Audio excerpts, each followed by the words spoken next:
স্টেশনের বাবুর মতো মিষ্টি পান খেয়ে, স্টেশনের বাবুর মতো মিষ্টি পান খেয়ে দেখেন তোরে দেখছে কেমন ড্যাপটে বিয়েছে, দেখেন তোরে দেখছে কেমন ড্যাপটে বিয়েছে। আমি তাই তো বলি চুল বেঁধে সাজ, আমি তাই তো বলি চুল বেঁধে সাজ হলুদ রাঙা শাড়িতে।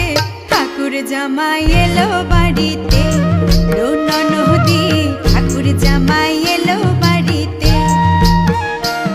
বলি ও ননদি আর দু মুঠো চাল ফেলে দে হাড়িতে, ঠাকুর জামাই এলো।